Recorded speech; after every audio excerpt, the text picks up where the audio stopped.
Assalamualaikum warahmatullahi wabarakatuh. Perkenalkan, nama saya Putri Aulia dengan NIM 210606097.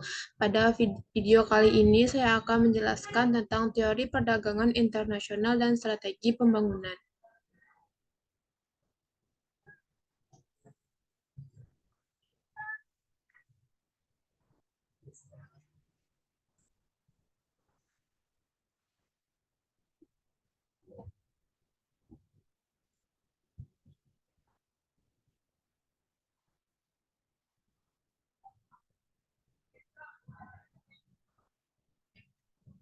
Yang 12.1 yaitu globalisasi perekonomian suatu pengantar. Dalam beberapa dasawarsa terakhir, perekonomian dunia telah semakin terkait melalui perdagangan internasional yang meluas dalam jasa maupun barang primer dan barang manufaktur melalui investasi portofolio seperti pinjaman tradisional dan pembelian saham.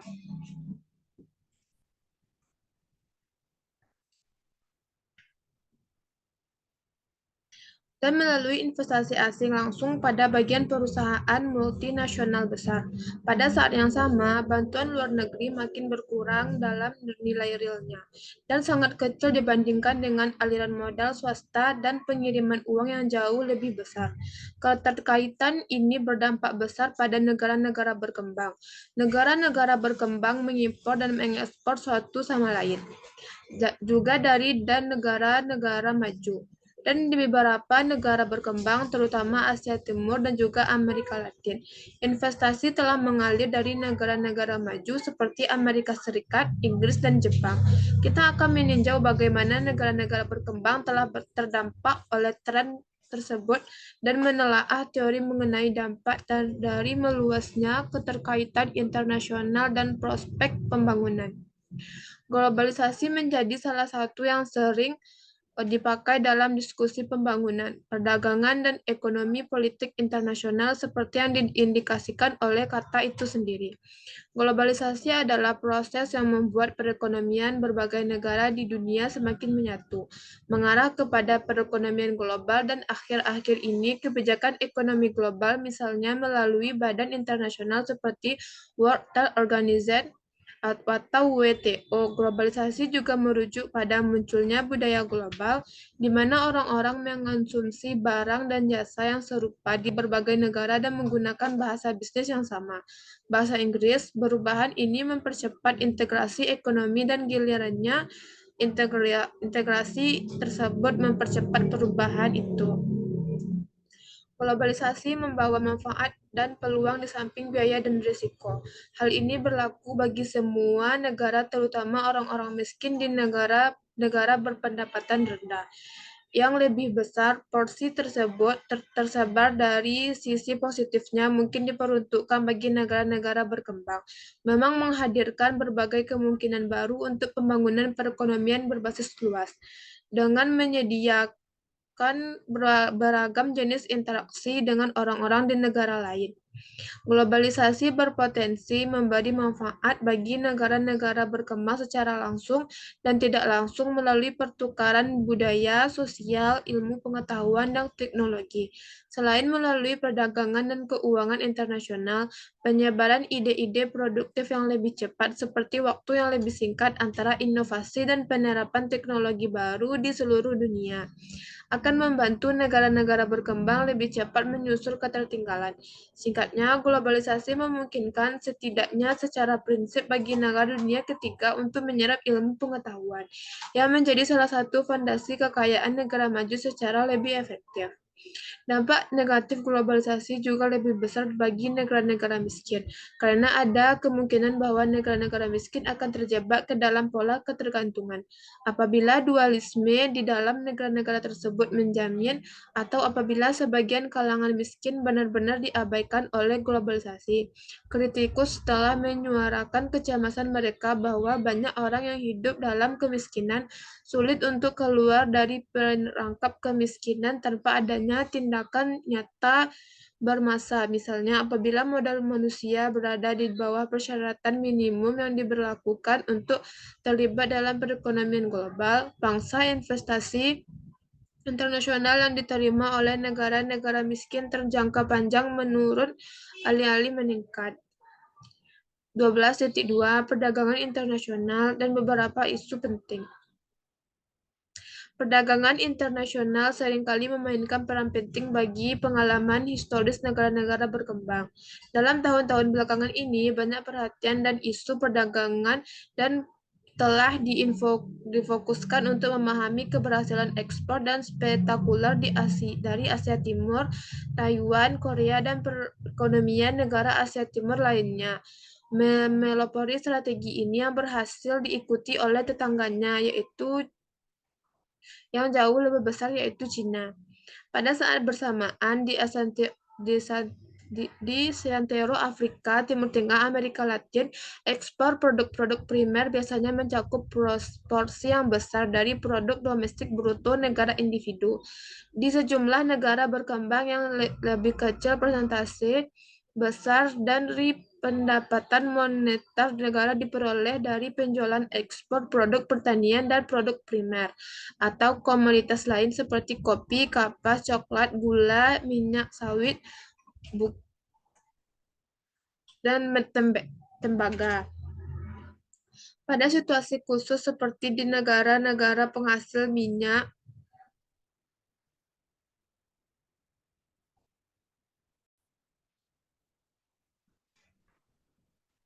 penjualan produk minyak bumi mentah dan olahan ke berbagai negara dunia porsinya mencapai lebih dari 70%.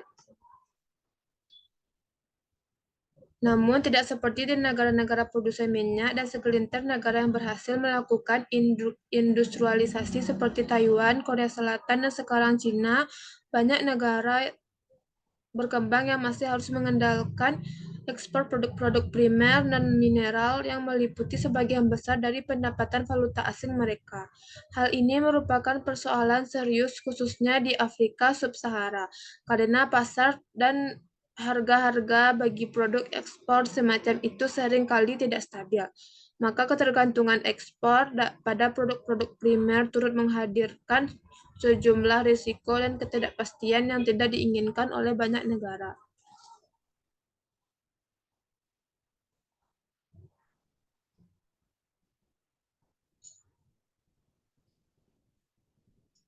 5 pertanyaan dasar mengenai perdagangan dan pembangunan.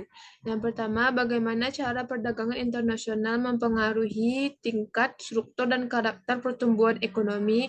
Inilah kontroversi tradisional dari perdagangan sebagai mesin pertumbuhan.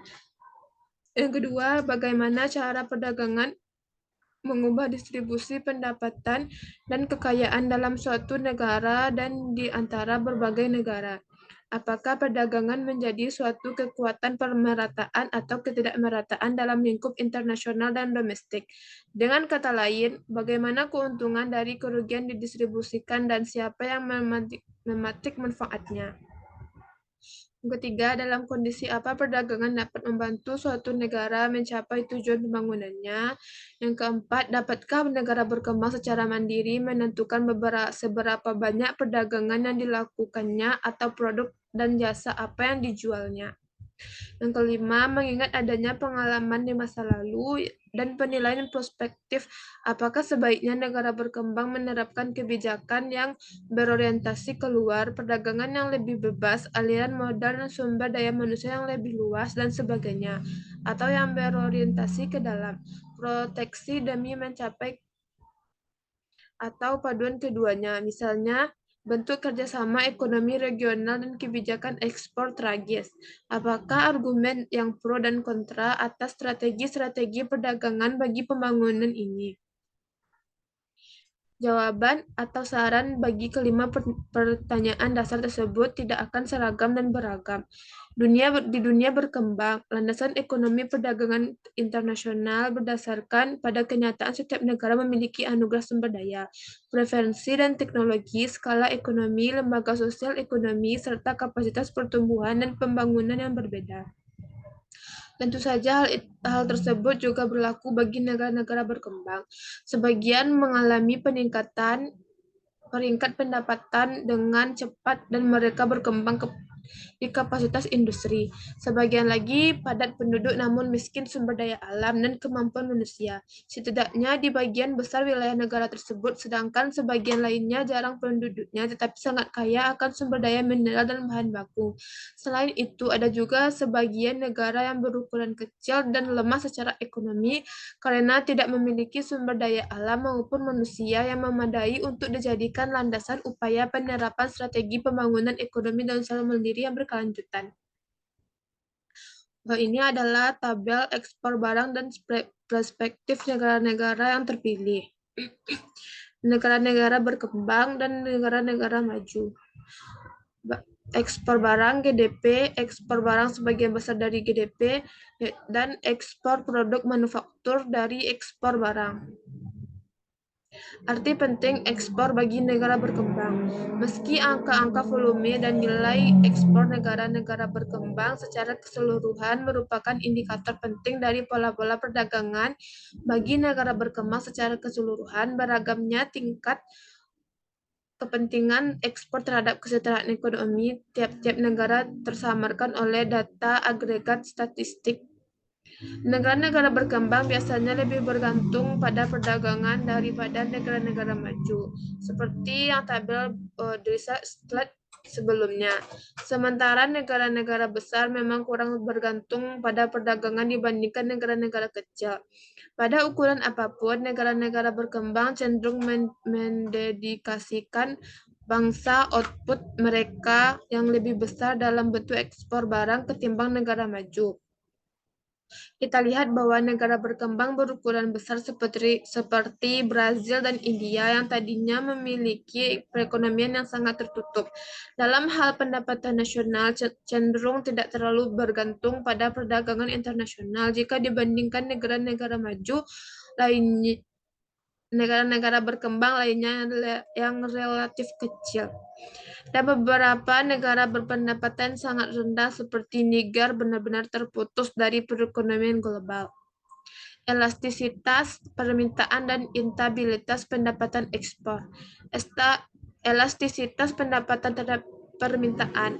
Responsivitas dan dari kuantitas suatu permintaan komoditas terhadap perubahan pendapatan konsumen yang diukur melalui perubahan sebanding dalam kuantitas permintaan dibagi dengan perubahan yang sebanding dengan pendapatan.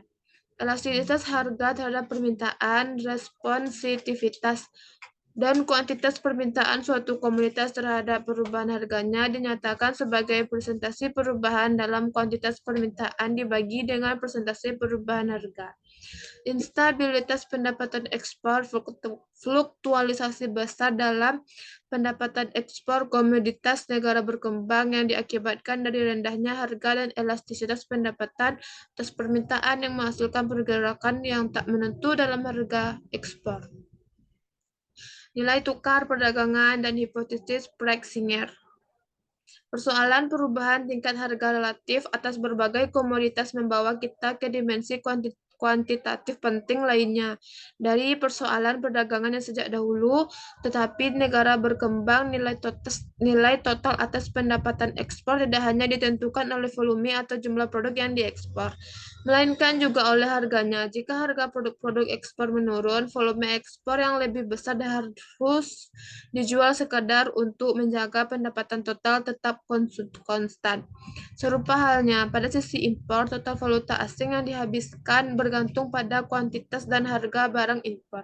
Jika harga ekspor dan suatu negara turun relatif terhadap harga impornya, maka negara tersebut harus menjual lebih banyak produk ekspornya dan mengerahkan lebih banyak sumber daya produktif langka miliknya sekedar untuk menjaga barang impor yang dibelinya berada pada tingkat yang sama dengan tahun-tahun sebelumnya. Dengan kata lain, biaya oportunitas sosial atau real atas satu unit impor akan meningkat apabila harga ekspor negara yang bersangkutan mengalami penurunan relatif terhadap harga impornya. Para ekonomi memiliki suatu nama khusus untuk menyebut hubungan atau rasio antara harga dari satu unit ekspor tertentu dan satu unit impor tertentu. Istilah tersebut adalah nilai tukar perdagangan komoditas. Secara matematis, konsep yang itu dirumuskan sebagai PX bagi PM, di mana simbol PX dan PM masing-masing melambangkan indeks harga ekspor dan impor yang dihitung pada periode dasar yang sama. Misalnya tahun 2005 sama dengan 100. Nilai pertukaran perdagangan komoditas dari suatu negara dikatakan menurun atau memburuk apabila PX per PM turun. 12.3 Teori tradisional tentang perdagangan internasional. Fenomena transaksi dan pertukaran adalah komponen dasar kegiatan manusia di seluruh dunia, bahkan desa paling terpencil di pelosok Afrika. Orang-orang secara berkala bertemu di pasar untuk bertukar, entah menggunakan uang atau dengan barang lain, melakukan transaksi barter T. Barter transaksi sederhana. Sebuah transaksi adalah pertukaran antara dua buah hal sesuatu diberikan untuk mendapatkan suatu yang lain. Di sebuah desa B di Afrika, kaum perempuan mungkin menukarkan bahan pangan seperti singkong dengan bahan pakaian, atau sebentuk perhiasan sederhana dengan sebuah tembakir untuk memasak. Secara tersirat, terdapat harga dalam sebuah transaksi seperti contoh jika 20 kg singkong ditukarkan dengan 1 meter kain serat kayu, harga implisit atau nilai tukar perdagangan dari semeter kain serat kayu adalah 20 kg singkong. Jika 20 kg singkong juga bisa ditukarkan dengan sebuah tembakir, berarti sebuah tembikar dan 1 meter kain serat kayu dapat ditukarkan pada dasar 1 untuk 1. Suatu sistem harga telah tercipta di sini. Transaksi barter adalah pertukaran barang secara langsung dengan barang lain dalam perekonomian yang belum sepenuhnya berbasis uang. Keunggulan komparatif. Mengapa manusia berdagang? Pada dasarnya perdagangan berlangsung karena hal itu menguntungkan.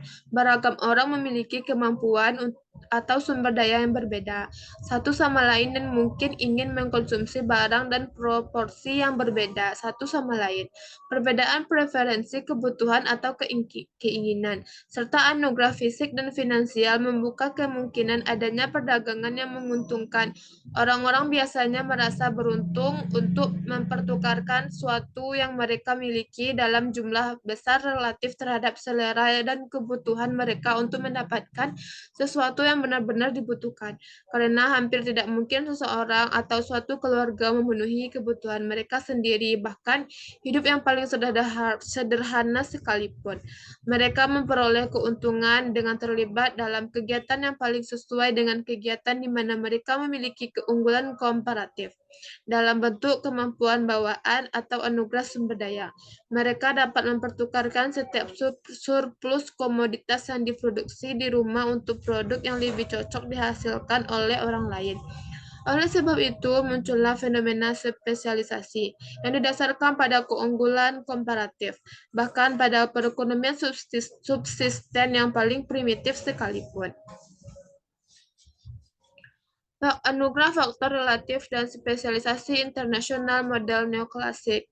Teori keunggulan komparatif klasik mengenai perdagangan bebas merupakan model statis yang sangat didasarkan pada suatu variabel faktor produksi, biaya, dan tenaga kerja, dengan pendekatan spesialisasi utuh untuk menunjukkan keuntungan dari perdagangan. Model perdagangan bebas abad ke-19 ini utamanya dikaitkan dengan David Ricardo dan John Stuart Mill, dimodifikasikan dan diperbaiki pada abad ke-20 oleh dua ekonom asal Swedia, Eli Hecker dan Peter Ohlin, dengan turut memperhitungkan perbedaan dalam penawaran faktor produksi, terutama tanah, tenaga kerja, dan modal. Dalam spesialisasi internasional, teori perdagangan anugerah faktor neoklasik, Hacker-Hollin juga memungkinkan kita untuk menjabarkan secara analitis dampak dan pertumbuhan ekonomi terhadap pola perdagangan dan dampak dari perdagangan tersebut terhadap struktur ekonomi nasional terhadap perolehan pendapatan atau pembayaran atas beragam faktor produksi. Teori perdagangan anugerah faktor model perdagangan bebas neoklasik yang menyatakan bahwa negara akan cenderung berspesialisasi dalam produksi komoditas dan mendaya gunakan sumber daya faktor produksinya yang melimpah, seperti tanah, tenaga kerja, modal, dan lain-lain.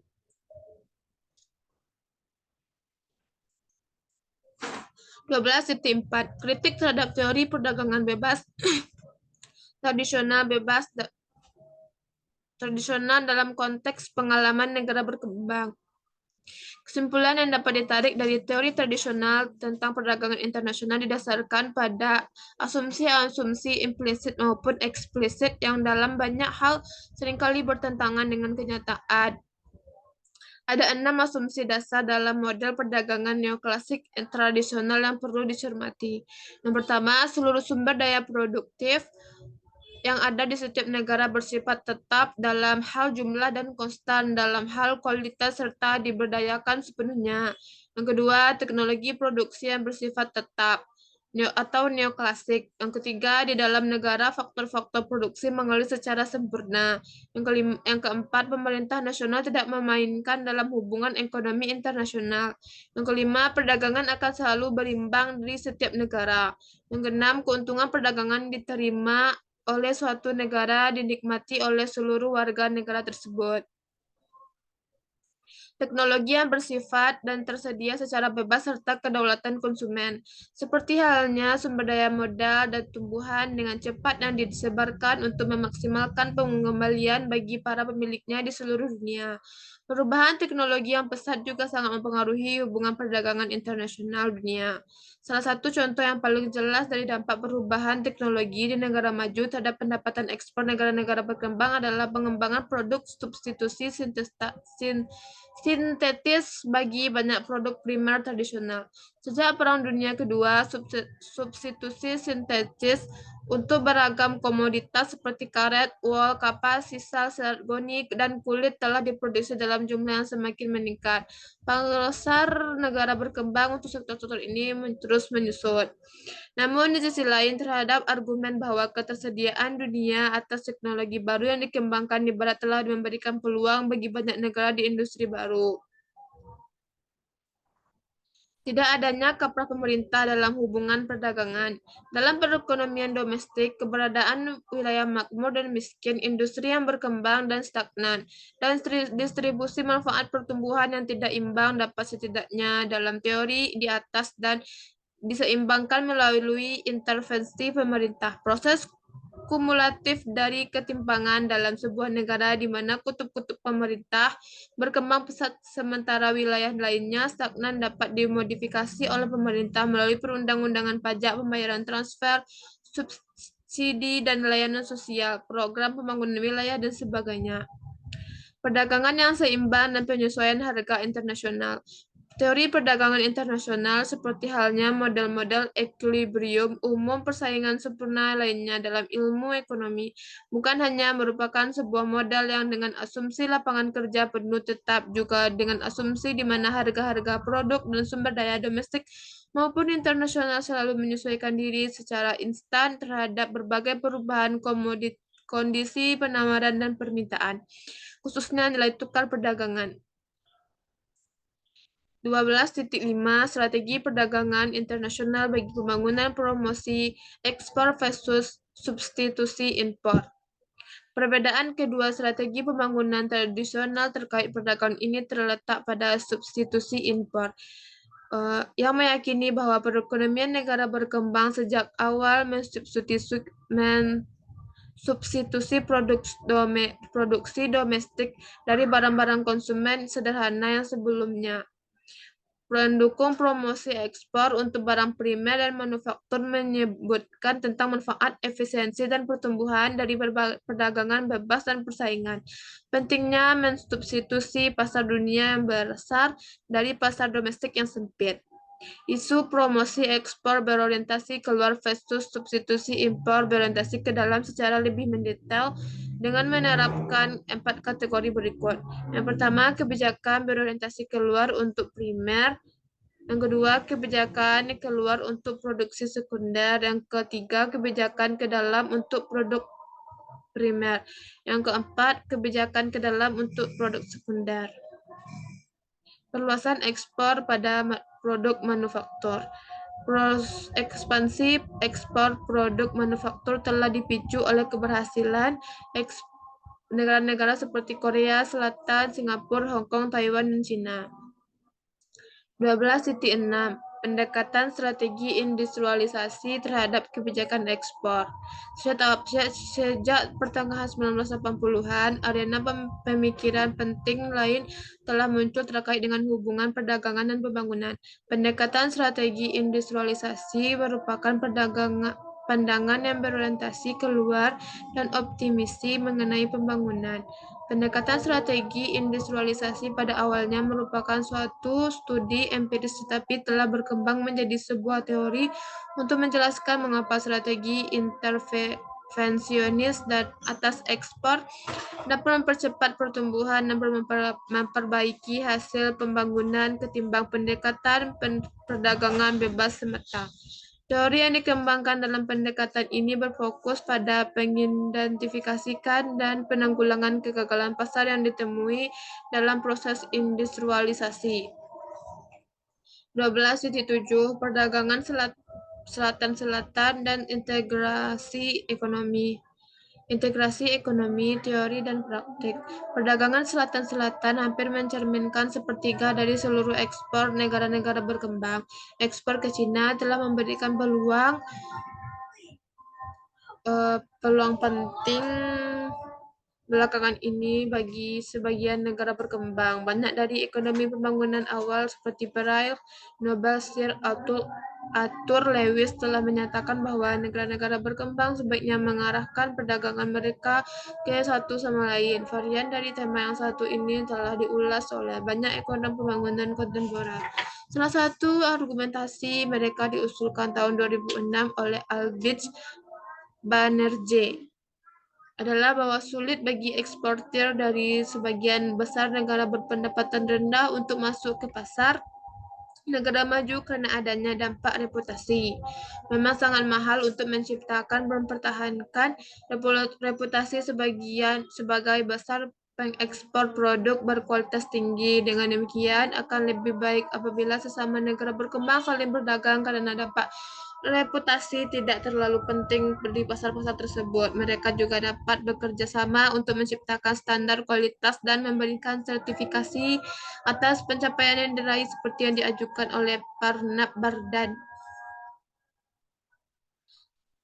Sekian hasil presentasi yang dapat saya sampaikan. Kalau ada kata-kata yang salah, saya mohon maaf.